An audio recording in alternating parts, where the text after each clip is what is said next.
Hello, and welcome back to the Puck and Roll podcast. This is an interesting episode, and before getting this started, this is the first official episode since our good friend Patrick Lortie stepped away from the microphone and from hockey media in general. And despite not being part of the podcast officially anymore, he's still a very good friend of ours, and we just want to give a little quick shout out to Patrick and very much hope that everything is going well on his end. In this episode, we wanted to cover a few of the young stars on the Montreal Canadiens who have been lighting things up in different ways to start the season, and talk about a certain blockbuster trade that the Habs made today. And we're recording this on a Wednesday, so you know the exact trade that we were talking about. Absolute blockbuster, totally involved multiple NHL players, and not a depth move in any way, shape, or form. To get us started, that trade, that Montreal Canadiens have acquired former first-round draft pick of the Chicago Blackhawks, Nicolas Beaudin, in return for Cam Hillis. Josh, Aaron, who are my two panelists today, what are your thoughts on this deal? So I was tasked with writing the article up for this trade. And in the article, I referred to him as Nicolas Beaudin. And in the thumbnail of the article, I searched for Nicolas Beaudin hockey, and I put an entirely different person as a thumbnail. That is unfortunate. Honestly, that's very unfortunate. The views on it were fantastic. But yeah, that's kind of how it goes. I ended up going back and fixing it. Couldn't fix the thumbnail. It was already on Facebook. But that's how inconsequential this trade was. But for Cam Hillis, that's a lot of value. Fair enough. Josh, what are your thoughts on the trade? Total game changer, 100%. Yeah, I mean, it's just depth for depth. Technically, we're moving up because I think Cam Hillis is like 66th overall or something like that, somewhere in the second, he was third round 66. there. Yeah, I believe 66 was the number. Beaudin is a former first rounder, so there's that. In the same draft too? In the exact same draft. That's great values. Just stand up. Yeah, they're both, like, in my opinion, career AHLers at this point. Hillis did have a bit more hype from what I remember. I mean, I'm mostly in the Montreal sphere, but he did have some positives coming into his professional career that have just kind of petered out, and he's stuck in a holding pattern that I don't think he's going to get out of. I mean, it's a fresh start for both guys, and you have heard of people breaking out on new teams. So, I mean, all the best, but I think this is just an AHL for AHL deal, not anything to write home about, unfortunately. So one fun thing to keep in mind here is if they decided to put Beaudin on our NHL roster, he would be our fourth most experienced NHL defender in NHL games. Oh no, I hate that. I believe he has 21. Oh, okay. That is not what I wanted to hear. He does have 22 games, 2 goals forced, 6 points, all with the Blackhawks. How about Corey Schooneman though? Corey Schooneman. Give 1 second. Well, he got sent down today. Oh, did he? I didn't even get that. He got sent down right before the trade happened, and that's why everybody thought he was going to start in the NHL. But it's because Edmonton's going to be back really soon, maybe in Buffalo. Makes sense. Almost the exact same 24 games, 2 goals, 4 assists. Oh, so it's basically a vet. Basically, give him an A. But yeah, Schooneman was all in 1 year, obviously, and yeah, of course. Beaudin was over 3 or 4 seasons. I'd rather Schooneman with the A over David Savard. You just love David Savard, don't you? I love David Savard's been clutch for me in fantasy, so I'm happy with it. And he leads the Puck and Roll fantasy league, by the way. But yeah, so Nick Beaudin was a really hyped up defenseman coming out of the QMJHL, and even going back just to 2 or 3 years, whenever discussing trade proposals with Chicago, his was always a name where Chicago Blackhawks fans did not want to let go of, and every other team would be targeting in trades, uh, like basically interchangeably with the first rounder. And it's very interesting to see what's happened with him over the last 2 years, because he's been a healthy scratch in the AHL quite a bit to start this season. And he was also a healthy scratch a few times last year in the AHL. Has not been overly productive in the AHL, but is a very intelligent, puck moving, undersized defenseman. Unfortunately, undersized, puck moving, offensive left shot defensemen who are poor skaters are kind of a dime a dozen in the NHL and the AHL. So I wouldn't expect much here. However, Cam Hillis, another player who was kind of hyped up coming out of junior, and has failed to meet expectations at the pro level. So kind of a similar storyline to Beaudin there. I mean, Hillis has not even been going like a point a game in the ECHL as a forward. So I see this as a fine swap to make. I think that Beaudin has tangible NHL upside as a sixth or seventh defenseman if he develops well. Whereas I think Cam Hillis has too long of a way to go to really be able to bet on any NHL upside in any way, shape, or form. So do I like the trade? Sure. But I do question what the Habs are planning here in terms of just the AHL and their defensemen, because there's a lot of bodies in the AHL on the back on the blue line, because you have guys like Madison Bowie, who's a guy that has played NHL games within the last couple of years, who's a third pairing guy in Laval right now, right? Like there is a lot of depth in Laval for defensemen. I'm not saying that there's NHL quality depth there. I'm just saying you have a lot of like top four defensemen in the AHL top four defensemen in Laval, and Beaudin is just another one of those. So where do these guys play? Which ones are going to get sent down to the ECHL? And are those going to be players with actual NHL upside, like Jenny Fairbrother, Matthias Norlinder, right? Like, do some of the young guys get sent down to the ECHL in Trois-Rivières? So I'm curious to see what Fairbrother's how that out for shakes the out. season.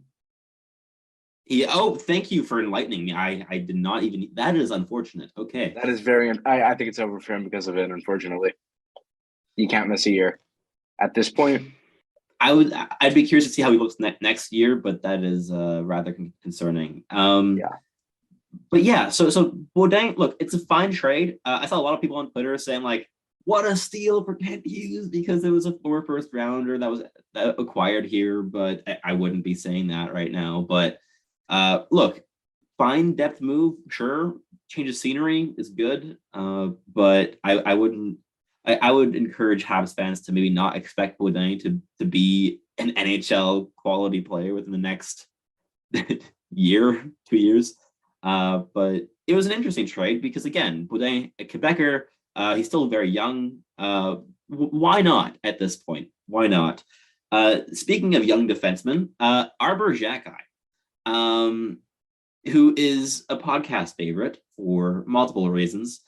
So Josh, you know what? I'm just going to hand over the mic to you. I'm not going to say anything other than Arbor Xhekaj. Yeah, what is there to say about him? Like, he just completely took the league by storm this year, and it's been incredible to see. I won't rehash the whole story because everybody knows his story coming up from Costco and beating up everyone. But he's proved in his time in the NHL, and from what I saw watching a few of his OHL games here in Kitchener, that he's more just a set of hands that's going to knock you out. He can play with skill and finesse. He can pass the puck really well. I think he's pretty decent at getting the puck out of his own zone without causing too much of a fuss with the other team. And he's just more than a big body, and I love the way that he plays the game. He's aggressive at the right times for me. That Costco is just a work of art, how he just flies in from the blue line out of nowhere to destroy a guy who has the puck and then causes the goal. It's just been so fun to see. I don't know how sustainable it is. Like, even just in the past couple of games, we've seen him struggle a bit with the puck and struggle just in all facets of the game. And I do think once Edmondson and Matheson do come into being healthy, that he should be one of the first people to be sent down on that blue line just to wreck the HL. Like, if you look at that picture of Slavkovsky and Xhekaj and just imagine what those two could do in the AHL, they would break the league. I think it would be so much fun to see them down there and just destroy everyone, take the league by storm even more than they're doing in the NHL, and then just come back next year even better than they are now. And question for both of you, do you think that Arber Xhekaj should play the whole season in the NHL, now that Josh brought up the whole AHL idea? But do you think he should, purely out of like what's best for his development? Not just talking about like, oh, okay, when injured players come back, he should be cut just based on quality. Because again, the Habs aren't trying to win the season, right? You don't have to keep just the objectively currently best players. But for his development, do you think that keeping him up in the NHL would be beneficial for the entire season? He is the one player where I actually think that it's better for him to be in the NHL for his development, because he's not 18. He's 22, 20, 21, 22, 20. 21, 22. Okay, so just the type of game he plays. One, I think people would be out to get him in the AHL, and I'm worried about injury there because there's a lot more tough guys in the AHL, and they don't like newcomers coming in. But just the things that he has to work on are all things that can be targeted by an NHL coaching staff. His play away from the puck. I know that's something MSL is really, really big on. And then kind of just his overall demeanor in a game, like taking less minor penalties. That's a really big thing with him. But I think that's all stuff that can be handled at the NHL level. And he's just such a fun guy to have up here, like in a rebuild, because he's going to throw the big hits. He's going to get into a fight every couple games. And that's so entertaining to watch. Yeah, I think the one thing I'd struggle with sending him down is what you mentioned there, Aaron, of just will he become a target for AHL tough guys? And I know Scott mentioned this during our fantasy episode a couple days ago, of the AHL is filled with extremely tough players who don't just fight well, they fight for a living in some ways, right? So sending him down, will he just immediately become a target of those players? Because St. Louis mentioned himself that he does not want Xhekaj to become a fighter. He wants him to become a skilled player who can fight, right? There's a very important distinction there. And just as you said, will sending him down to the AHL make him a target, first of all, but perhaps also shape his game into being a fighter first and a player second, right? So like that is also where I struggle with it. I think in terms of just like objectively looking at which players should get sent down, yes, I think his name would be basically top of the list now that Schuneman's down, right? Like if once Matheson comes back, it's like, okay, I think Kovacevic has been too good to send down. Chris Weidman would be an interesting name to send down, but considering that he's one of the only vets on that blue line, would the Habs do it, especially since he signed a 2-year extension? I don't know if they would. And Arber Xhekaj would be the easiest solution there because you cannot send down Gooley. He's your current best defenseman. You can't send down Jordan Harris. He's been incredibly solid and dependable and fun to watch. Xhekaj is the outlier there. So I'm very curious to see what the Habs actually do because I don't think there's a single correct answer here. There are concerns on both sides of it. I think I would personally try to keep him up if possible. Maybe try to flip a different defenseman on that blue line to make room on the roster to keep him up. Maybe even run a 13 forward, 8 defenseman lineup, right? Of sending down extra forwards or trading a forward.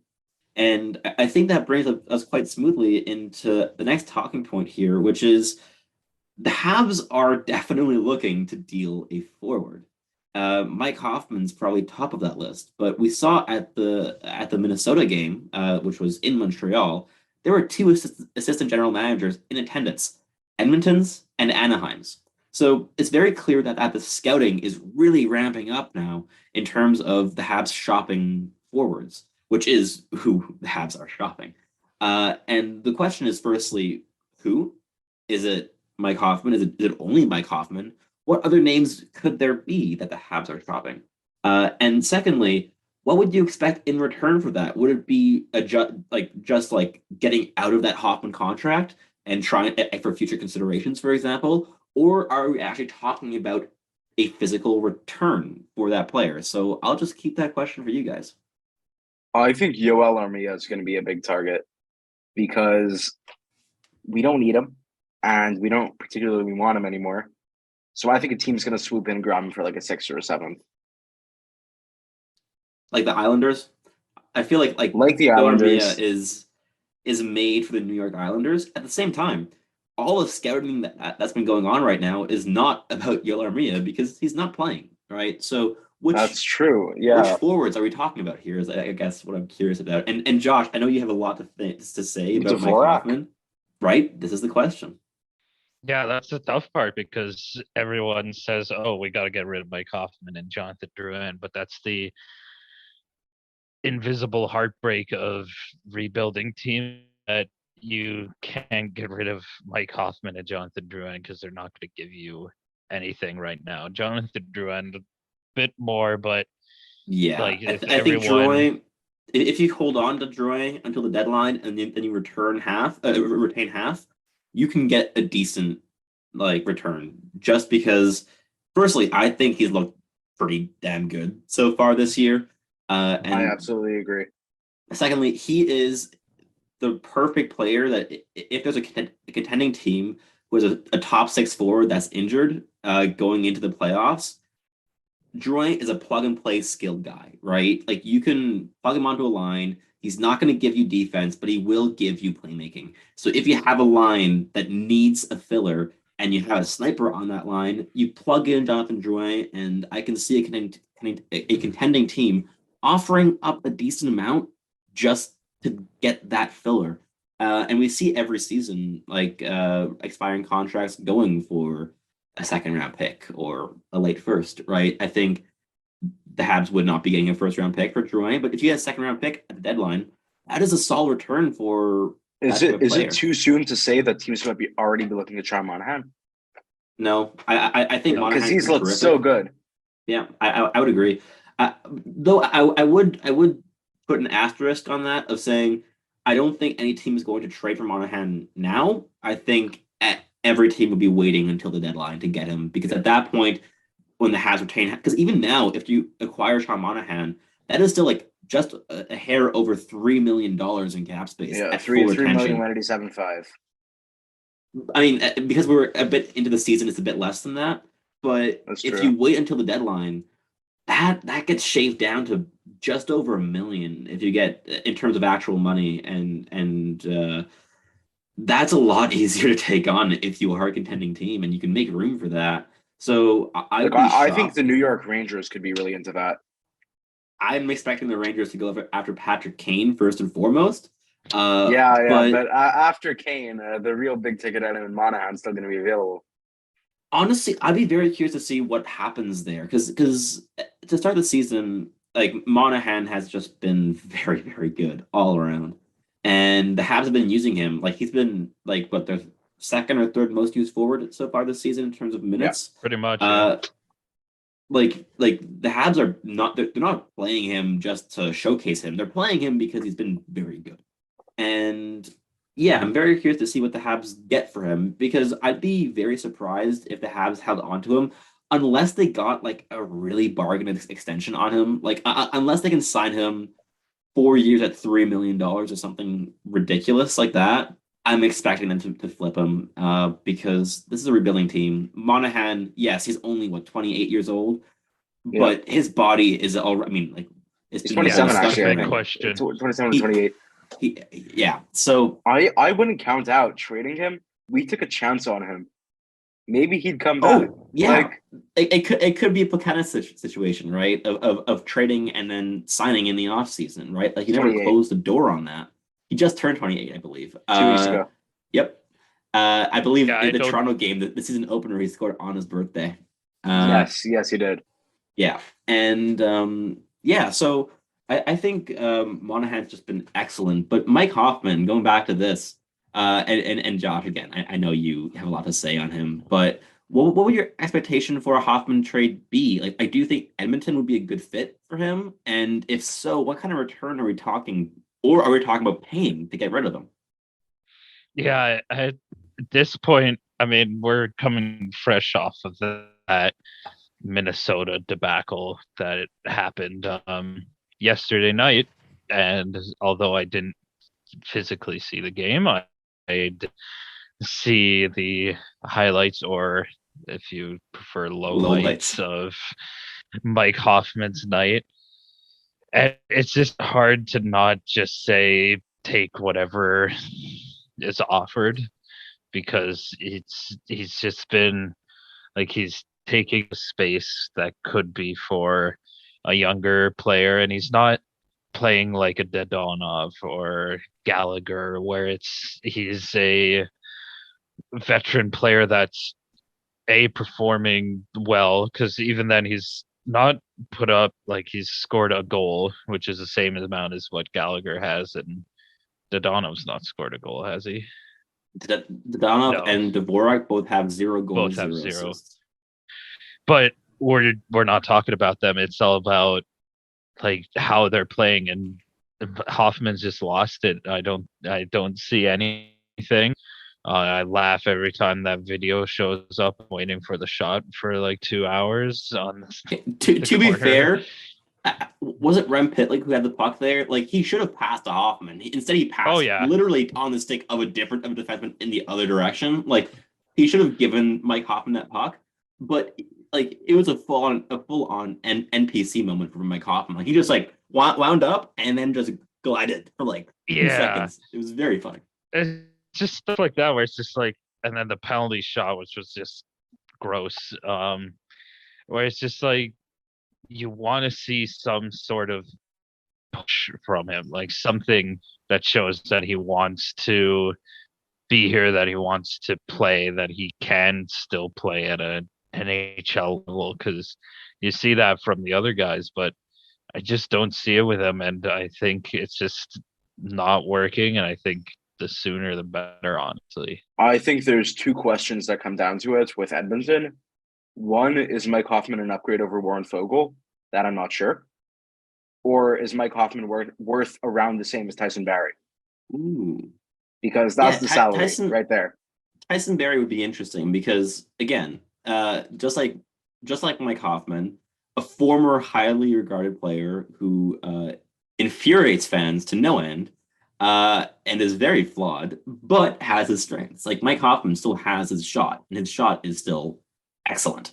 Like you can say many things about Mike Hoffman, but the accuracy and power of his shot is not one of the complaints that you can make. Tyson Barrie is a skilled distributor in the offensive zone, especially on the power play. And the Habs, and Tyson Barrie and Mike Hoffman happen to make the exact same amount of money. They do. How long is Barry's contract? Is it an extra year? Same thing, 2 years. You see, that would be very interesting. That would be a thing where I could actually see, like, from a Montreal perspective, I would understand that. From an Edmonton perspective, depends how fed up with Barrie they are, right? I think they're very fed up. I think he was playing on their third pairing for a little bit, like this season. You see, that would be a very interesting fit. I think, look, on the Habs, we don't have right shot defensemen, so there's that. And we know that Martin St. Louis likes to have defensemen that play on their strong side. With his wingers, he likes them on their offside, but with defensemen, he is very much in favor of having right shot defensemen on the right side.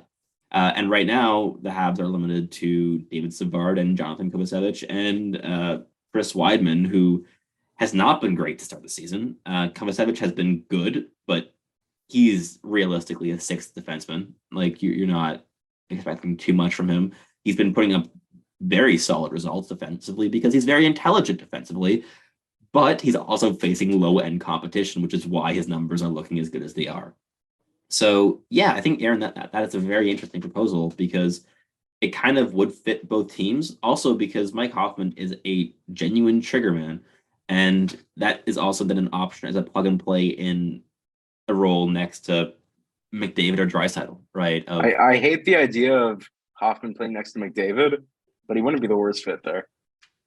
I mean, we've seen the Edmonton Oilers play worse players with Connor McDavid. So For sure. like, I'm not high on Mike Hoffman, but he has one elite tool, and that one elite tool could really thrive next to someone like Connor McDavid because, well, it's Connor McDavid. And yeah, I think the last little point I'd want to hit on this brief but fun podcast episode is Kirby Dach, who is potentially already become my favorite Habs player on the current roster because he's just so skilled, so intelligent, very, very entertaining as a player. And he's been very good to start the season. My question around Kirby Dach for you guys is, who would you put as his two wingers? Who is your ideal line for Kirby Dach? Yuri Slafkovsky and Cole Caulfield. Interesting. Josh? Are you talking about now or into the future? Right now, this season. Right now? I mean, I still think that, if they're going to keep Yuri Slafkovsky up there, I don't think that's a terrible spot for him, but I still do think that he should be sent down. So I agree. I was talking long term, by the way. Okay, yeah, that makes sense. Aaron, I'm Josh, now. I would just switch Slafkovsky with Anderson. I have such a hot take here. I do like Anderson more than most people do, I think. You do. Yeah, I think he drives play well, and he can give it to that line and kind of make space for the more skilled Caulfield and and Dach. I'm just killing time until we have to hear this terrible take. Okay. But yeah, Aaron is chomping at the bit to say something, and both me and Josh are very afraid for what's about to come out of his mouth. No. Suzuki and Dach Caulfield. Oh, Aaron, you know how much I hate Kirby Dach on the wing. Like, you know this. No. You want Suzuki on the wing? Yes, I do. Bro, that's awful. That's an awful take. That is objectively bad. No. Sorry, no. It's gonna be my mic now. Thank you. No, I'm not even gonna. That does not deserve to be discussed on this podcast. I'm sorry, Aaron. We have so much center depth now. Like what? Dvorak Evans? Oh my god. Center? Yeah, it's insane. Look at the Habs. We're built down at center. Oh my god. You want to have Suzuki on the wing instead of Monahan. Anyways, I'm gonna cut. Look, my taste's gonna look so good in comparison to yours now. Thank you, Aaron. You're making me look very intelligent right now. I appreciate it. My line would be Cole Caulfield, Kirby Dach, and Josh Anderson. Hey. Because so I think that Anderson is a flawed player. However, I do think that he would be a very good fit on that line. Josh Anderson, you can say many things about him, but he is physically overwhelming in many ways, and he'd be a very good fit on that line. Would it be a good defensive line? God, no. It would be painful in the defensive zone. However, the Habs are going to be painful in the defensive zone for the entirety of the season, no matter who's playing. Like, unless it's Kovacevic and Harris on the ice, it's going to be pretty bad in the D zone. And just make it fun. And I think having Anderson to just kind of like rumble around on that line would free up some space for Kirby Dach and Cole Caulfield to play their skilled games. And it'd be very fun. The one alternative to that line is if the Habs are really, really sticking by keeping Caulfield with Suzuki, because I really do think that Caulfield's a better fit with Dach than Suzuki. But if they stick by that, I would like Jonathan Drouin and Josh Anderson on that line. I think that having that combination of playmakers, which we have seen happen already this season, have they put up good like expected goals for percentages? No, not really. Have they been fun to watch? Yeah, they've been great. I've enjoyed watching them play. Drouin is such a skilled playmaker. There was a great little passing play on that really dirty Anderson goal, where Kirby Dach just like absolutely put the puck on a platter for Drouin, who hit the post, but Anderson came in and just forced the puck into the net. And I think we've a fun line to keep going with if the Habs are intent on keeping their two stars together at even strength. But yeah, I think that kind of brings our discussion and our episode to a close. This was, again, a bit of a shorter episode for you all, but we just wanted to get something out there. And this was our little idea for today, was to keep it short and concise. And yeah, so thank you, Aaron and Josh, for joining me on this episode. I know that none of us forgot that today was a filming day at all. Absolutely not. No, that did not what are happen you to talking anyone. about? No. Yeah, I definitely did not get some surprise messages after I sent out the link for the recording. That did not happen whatsoever. I feel like I should be commended on how quickly I got on, though. You were driving. Like, yeah, you know what? You did well. You did well. Thank you. I respect it. I respect it. But yes, so thank you very much for tuning in for this episode, which is the 4th episode of the season of season 2 of the Puck and Roll podcast.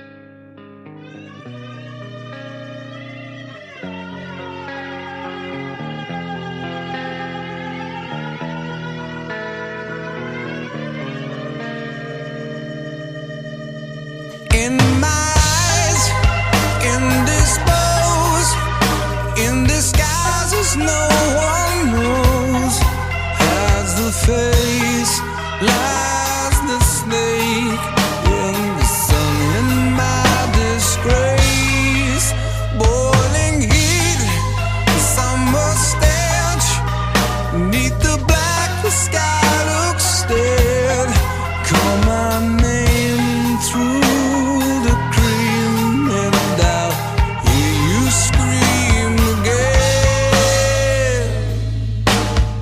black hole sun, won't you come, wash away the rain, black hole sun, won't you come.